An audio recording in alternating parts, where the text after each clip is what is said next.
persiapan semuanya, pembuatan modul, pembuatan studi kasus, dan lain sebagainya. Nah, jadi studi kasus itu seperti yang Kak Dura sampaikan tadi, studi kasus adalah sebuah tulisan yang mengangkat permasalahan yang terjadi di lingkungan sekitar kita, baik itu ketika kita berkuliah atau ketika kita PPL gitu ya. Jadi sebelum kita menulis studi kasus, kita harus perhatikan berapa jumlah kata yang diminta dalam studi kasus itu. Jadi yang pertama kita pahami dulu tujuan studi kasus itu sebelum ditulis ada apa. Tujuan ditulis studi kasus ini untuk apa? Apakah kita ingin menganalisis perilaku siswa? Apakah kita ingin menganalisis kendala pembelajaran? Atau menyusun solusi berdasarkan pendekatan pedagogis ya? Contohnya, kita ingin mengidentifikasi nih penyebab rendahnya motivasi belajar siswa dan merancang strategi pembelajaran yang sesuai. Jadi dalam studi kasus itu kita harus ada masalah dan ada solusi dari permasalahan tersebut, ya. Nah, yang kedua, kita harus tentukan fokus atau topik yang akan kita angkat. Pilih salah satu masalah utama. Jadi jangan banyak-banyak masalahnya. Kalau masalahnya tentang rendahnya motivasi belajar, ya tentang motivasi belajarnya aja kayak gitu. Nah, misal siswa kurang percaya diri saat presentasi, maka tentang rasa kurang percaya diri ini aja yang perlu kita analisis. Atau kesulitan memahami teks, atau gangguan belajar karena faktor keluarga, atau kelas pasif saat diskusi. Jangan terlalu luas, karena biasanya kita akan menulis 4-6 halaman ya. Kemudian yang ketiga, kumpulkan data pendukung. Jadi kalau kita udah tahu nih masalahnya apa, kita pasti ketika kita udah sering lihat masalah itu dalam lingkungan sekitar, kita akan tahu data-data yang perlu kita kumpulkan itu di mana bisa kita ambil. Nah, kita bisa observasi di kelas, wawancara dengan guru, siswa, orang tua, hasil asesmen, atau dokumentasi bentuknya foto, jurnal, refleksi, RPP. Jadi sebagai bahan analisis kita. Kemudian cara kita menyusunnya kayak mana? Kita gunakan kerangka teori ya. Teori belajar. Kita kan ada belajar gitu kan. Ada teori-teori dalam LMS itu boleh digunakan. Kemudian struktur penulisannya itu harus terdiri atas kita harus deskripsikan dulu latar belakangnya, identifikasi masalah, tujuan penulisan, baru kita sampaikan situasinya seperti apa, siapa yang terlibat, solusi seperti apa, dan apa yang kita pelajari dari kasus ini, dan apa upaya untuk masa depan dari kasus yang kita angkat tersebut. Kemudian perhatikan bahasanya dan revisi, gitu ya.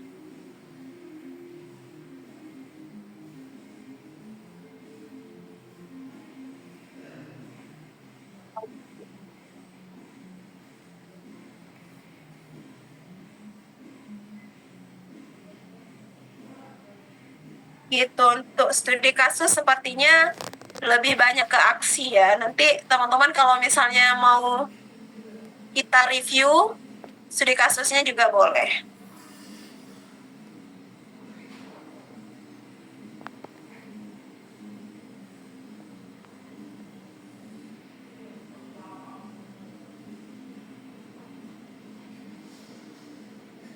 Oke, ada yang mau bertanya lagi?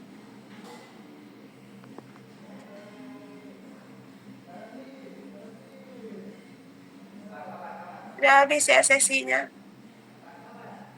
Kak, izin bertanya. Kak, Assalamualaikum. Ya, silakan Kak Hairatul. Ya, masalah video UKIN, Kak, mau nanya, pada saat kita menampilkan PPT, kita kan mengambil videonya kan dengan jarak jauh. Apakah PPT itu berpengaruh, maksudnya tidak kelihatan pada saat mengambil video itu? Itu aja, Kak. Oke. Terima kasih. Oke, untuk apa yang kita tampilkan di depan, misalnya yang paling penting itu adalah suara. Tapi kalau misalnya layar PPT, itu pastikan ini aja, pencahayaan. Pasti pencahayaannya kalau misalnya kita pakai infocus yang bagus, itu pasti nampak. karena kan kelasnya nggak akan besar-besar kali kan, pasti kelas kita pasti nampaknya walaupun nggak terbaca dengan jelas, tetapi terlihat bahwasanya itu adalah PPT, itu nggak apa-apa, gitu ya.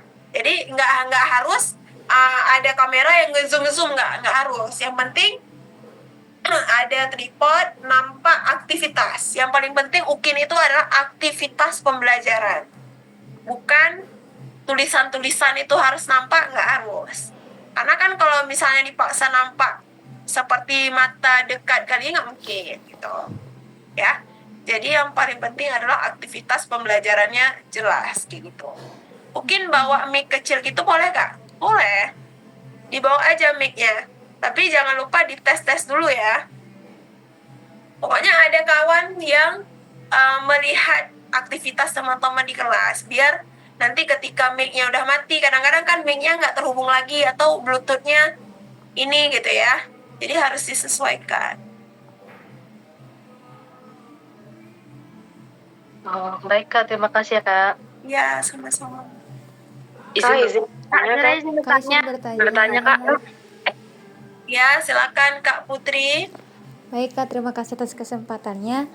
Izin bertanya Kak, dari pengalaman Kakak mengambil video UKIN, apakah kita wajib membuat siswa itu kayak menyanyi lagu? Jadi kayak misalnya kayak kita nyanyi lagu nasional Indonesia Raya sebagai pembuka, terus penutup pembelajaran itu kita harus menyanyikan lagu nasional lagi. Itu yang pertama. Yang kedua, kan ada asesmen di akhir pembelajaran. Contohnya kayak tujuan pembelajaran aku itu siswa dapat menjelaskan atau memahami suatu konsep. Terus aku buat asesmennya itu kuis dengan 10 soal PG. Nah, apakah hasil asesmen itu harus dilampirkan pada saat upload file UKIN atau tidak perlukah? Makasih. Oke, menarik nih Kak Putri. Yang pertama tadi, saya lupa ya. Yang pertama tadi, masalah lagu nasional ya. Masalah lagu ini tidak wajib, tapi teman-teman kalau misalnya kebiasaannya memang memakai lagu nasional ya silakan. Itu disesuaikan dengan kebutuhan teman-teman ya. Kalau Dura itu lebih ke ice breaking gitu ya Kak Putri. Boleh diawali dengan lagu nasional, boleh. Pokoknya kan itu juga menjadi bentuk kesadaran nasionalisme anak-anak ya gitu ya. Jadi itu juga penguatan karakter gitu ya. Nah, kalau misalnya yang kedua itu, apakah hasil dari asesmen yang kita buat di evaluasi itu, apakah harus dilakukan tidak? Jadi yang paling penting, di modul itu kita tampilkan, di modul itu memuat pertanyaan-pertanyaan yang kita ajukan apa, tapi hasilnya tidak akan diminta. Gitu. Tapi siap-siap aja ya, di save aja, disimpan, nanti siapa tahu ditanya ketika wawancara, kita nggak tahu. Kalau misalnya disuruh lampirkan di dalam videonya nggak ada lagi, cuma sebatas selesai kita salam akhir udah selesai videonya kayak gitu. Makasih Kak atas jawabannya. Oke, sama-sama. Izin tanya Kak. Oke, ada Kak Emma, silakan. Terima kasih Kak. Izin untuk bertanya, dalam modul UKIN, bisakah pendekatan TAR diintegrasikan CRT?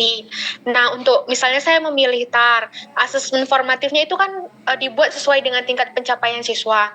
Nah, untuk asesmen sumatifnya harus ada Kak di dalam modul itu. Nah, kalau ada, apakah kita juga harus membuat asesmen sumatifnya itu pilihan berganda yang berbeda untuk setiap kelompok?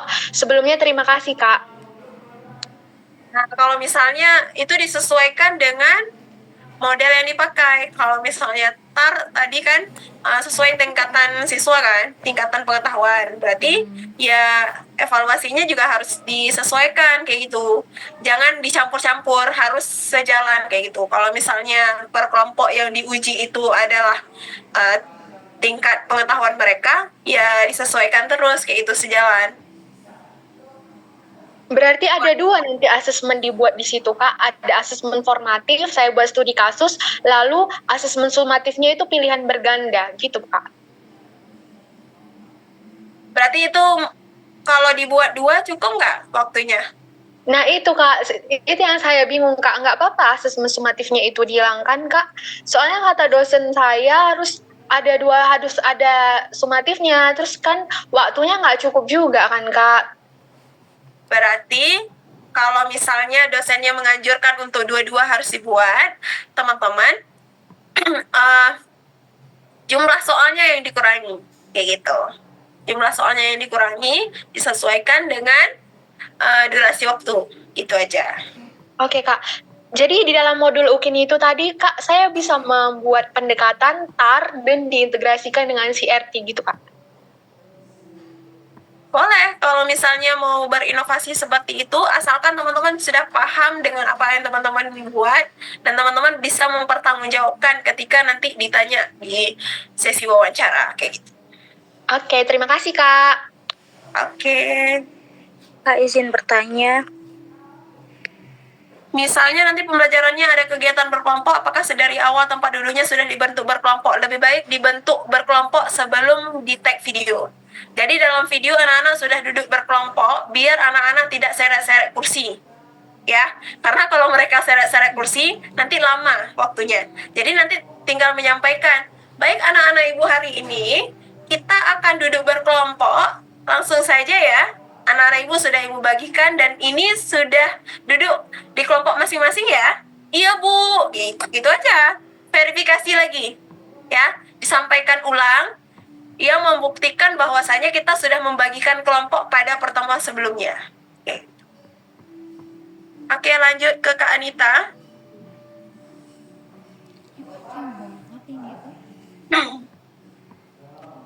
Baik, Kak, izin bertanya, Kak, sebelumnya. Terkait dengan video UKIN, Kak. Kalau misalnya di dalam video UKIN itu, kan misalnya saya pengen bikin pakai project pembuatan brosur. Kira-kira bisa nggak ya, Kak, kalau misalnya kita untuk supaya waktunya cukup, jadi brosurnya itu udah kita bikinkan dulu, nanti setelah di duduk berkelompok kita udah bagiin KPD-nya yang udah kita isi beberapa gitu. Jadi biar keterbatasan waktunya itu cukup. Kira-kira kalau seperti itu kelihatan nggak ya, Kak, pas detik video gitu, kalau kita udah ada nge-briefing sebelumnya ke anak-anaknya gitu. Terima kasih, Kak. Oke, ini memang semua mahasiswa PPG ada akal-akal yang seperti ini. Karena saya juga buat yang kayak gitu. Karena kan anak-anak, apalagi anak-anak desa ya, kita tanya pertanyaan kecil aja, bagaimana pendapatmu, dia nggak bisa jawab. Untuk durasi 2 JP nggak selesai kayak gitu kan. Nah, jadi kita siasatnya adalah boleh dibuat kayak inisiatif jawaban, boleh, tapi jangan sampai nampak. Nah, caranya gimana? Briefing anak-anak, satu kelompok satu aja. Tapi kalau misalnya nggak dibuat, jauh lebih baik. Jauh lebih baik kita dampingi aja mereka. Atau dikasih tahu secara lisan aja sebelum di tag video. Jadi nanti kamu jawab ini, kamu jawab ini, jawab ini. Kalau udah tertulis, nanti secara nggak langsung, karena kemarin udah terlihat ya, tapi nggak terdeteksi di video. Kayak dia tiba-tiba taruh menyalin ulang apa yang jawaban guru tulis, sehingga nanti nampak kali dia menyalin ulang atau dia angkat-angkat secara nggak sadar kayak gitu. Lebih baik di briefingnya pakai lisan aja, ini kamu jawab sebisa kamu. Bilang aja sama siswa, kalau versi Kak Dura, bilang aja sama siswa, jawab versi kamu sebisa kamu, nggak apa-apa salah. Karena nanti tugas kita di kelas, kita kan akan menyempurnakan, akan memberitahu kan, apa sih sebenarnya yang benar dari jawaban mereka, kan kita akan cek lagi kayak gitu di dalam proses itu. Nah, jadi kalau terkait waktu, misalnya kita kasih waktu untuk kerja kelompok 10 menit. Ada 10 soal, nggak siap. Langsung aja kita bilang, nah waktunya 2 menit lagi ya. Nah, mereka kan, kita udah kode terus nih, 2 menit lagi ya, gimana caranya kalian harus siap. Nah, udah selesai, langsung itu, harus langsung dikumpulkan. Nggak boleh lagi tunggu. Kenapa? Karena harus sesuai dengan batas waktu. Kita, untuk mengakhiri video juga, paling bisa itu kurang 1 menit. Lebih 1 menit, kurang 1 menit itu masih dianggap aman. Tapi kalau kurang kali nggak boleh, lebih kali nggak boleh. Betul-betul sebegitunya. Harusnya guru memanajemen waktu. Tapi kan kita belum terbiasa dengan itu kadang-kadang kan. Nah, jadi kalau siswa belum siap, tetap diambil kertasnya. Ya kalau mau presentasi, presentasikan aja apa yang udah ada.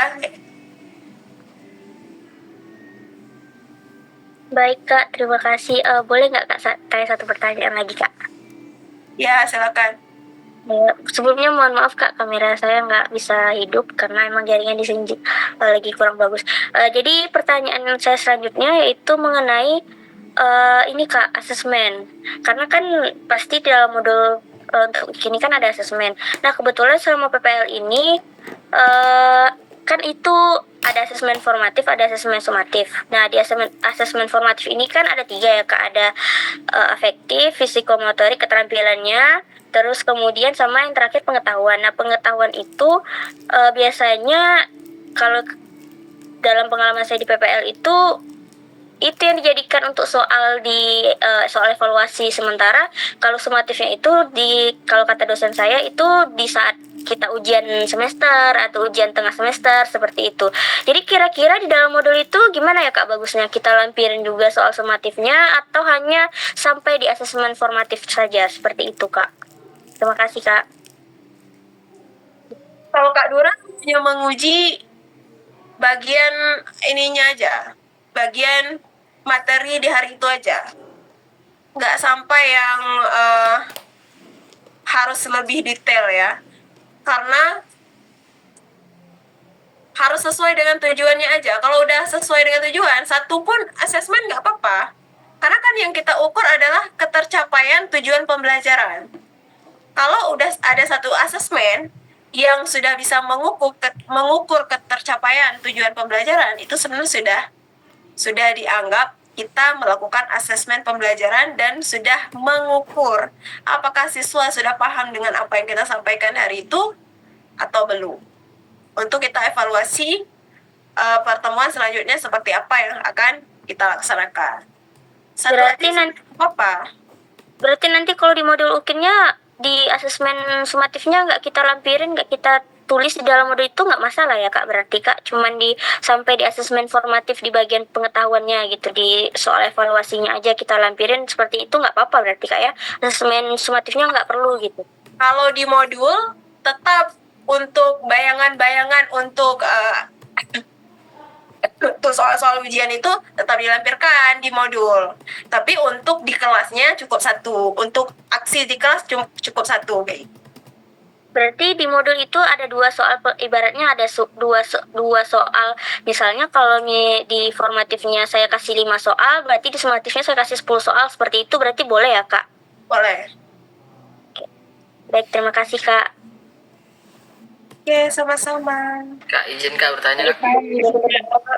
Aduh, banyak sekali yang bertanya ini. Saya bingung juga ini memilih.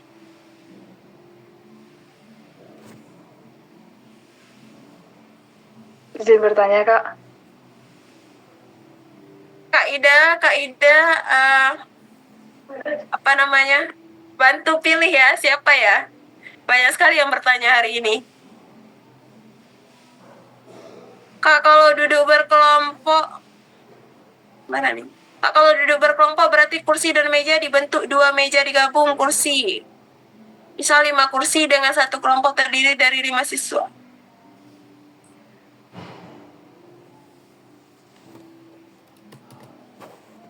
Ya, sudah dibentuk sebelum di-tag video ya teman-teman ya. Jadi dibentuk terus kelompok, mejanya digabungin misalnya 4 meja, ada 4 kursi kayak gitu, 4 orang misalnya. Kak, saat kegiatan berdoa sebelum dimulai, apakah peserta didik harus mengeluarkan suara Kak? Kemudian bagaimana jika dalam kelas ada agama Kristen dan Islam Kak? Lalu bagaimana sebaliknya Kak? Oke, teman-teman mau lihat video saya? Mau Kak, Boleh. mau. Bentar ya.